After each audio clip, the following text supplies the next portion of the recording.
Hi, my name is Gianna Hoover, and I'm an intern at Work Wisdom and a student at Vassar College here interviewing an associate for Work Wisdom, Hunter Smith. Thank you for joining. Thank you so much for having me. It's a pleasure to talk with you, Gianna. Of course, can you take a moment just to introduce yourself?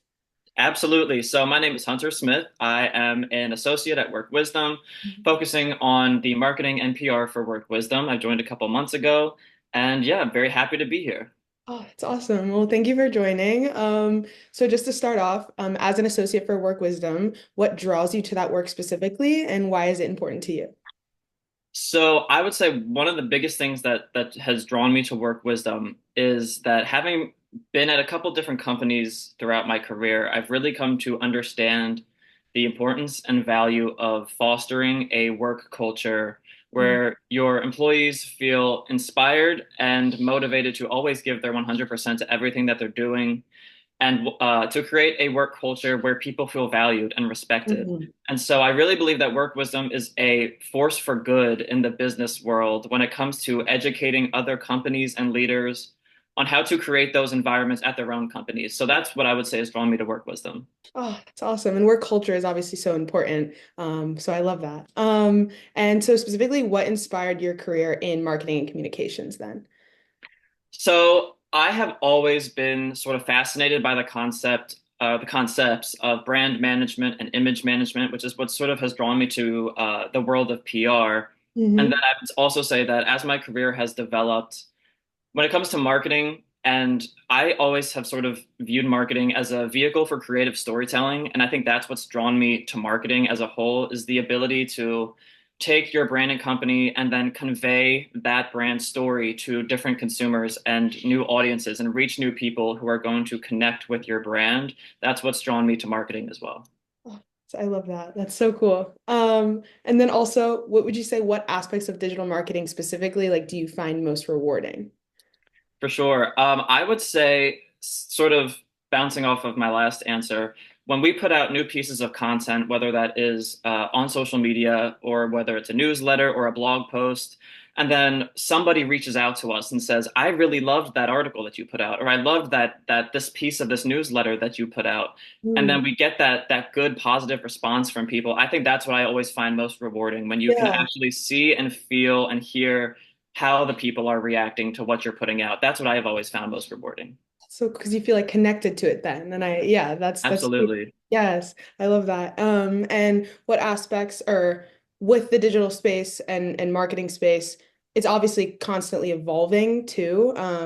And so how do you stay ahead of trends? And what are your kind of tactics with that? And how do you incorporate new strategies into your work? For sure.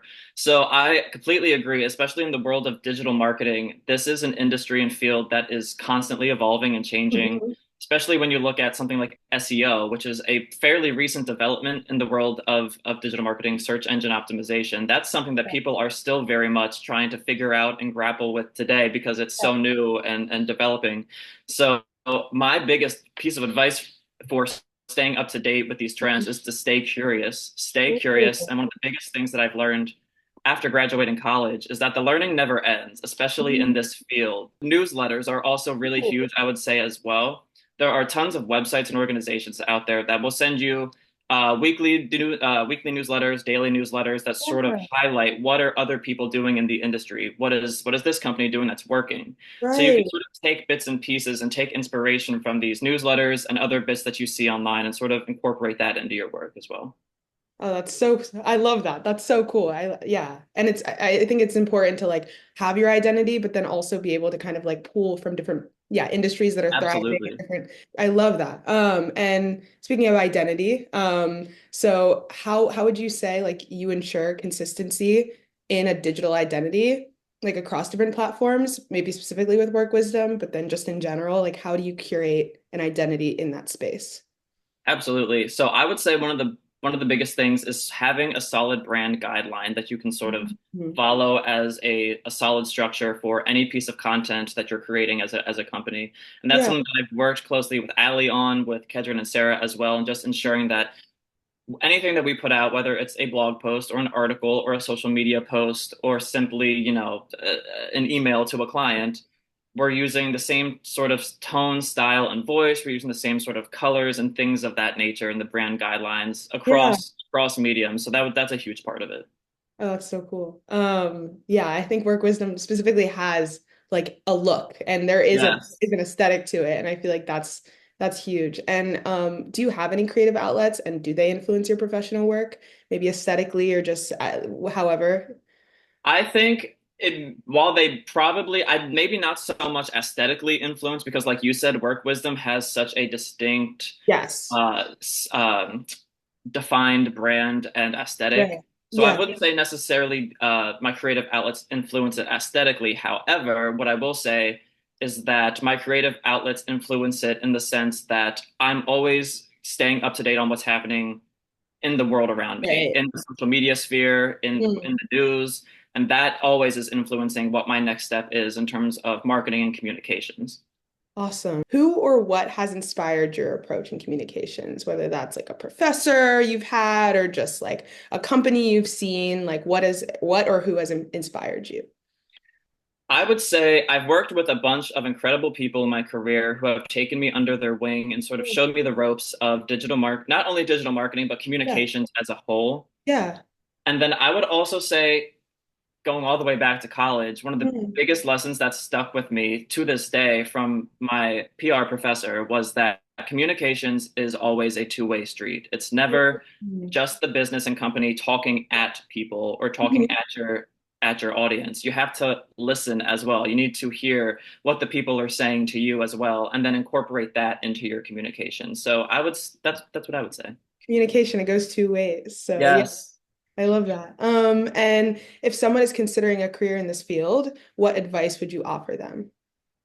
My biggest piece of advice would be if you were thinking about entering marketing and Mhm. communications, is that you really have to be adaptable and you have to be nimble and able to quickly pivot and adapt to these new technologies, new platforms, new circumstances. Mm, Thinking about the advent of AI. But when I graduated college, AI was nowhere near where it yeah. is today. Here we are, 2 years later, and AI has taken over the internet, Yes. and now everybody's using AI for everything. So Yeah. that is just like one huge example of how you need to be able to be open-minded Mhm. and be able to adapt to these new technologies. Yes, and that's huge in all fields and all, yeah, but Yeah. specifically this. Yeah. And what's something people might not realize about working in communications or marketing, and what do you think is important for them to know? I would say one thing maybe people don't realize, bouncing off that last answer, is just how much you need to be able to pivot and Yeah, adapt to new ideas even. For yeah, example, if you put out if you're trying a new marketing campaign, maybe it's a social media ad campaign and you don't get the results that you're looking for, and you can tell that pretty quickly if you're monitoring the metrics.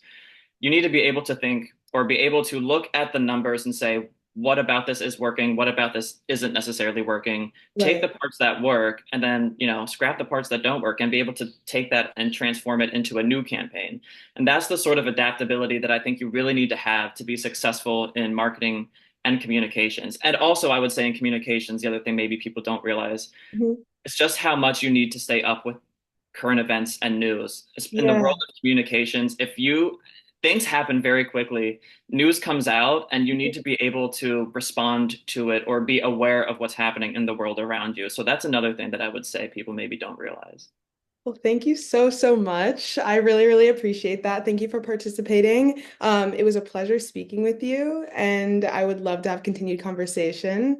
And yeah, thank you so much. Thank you so much, Gianna. It was a pleasure talking with you. Yes. Okay.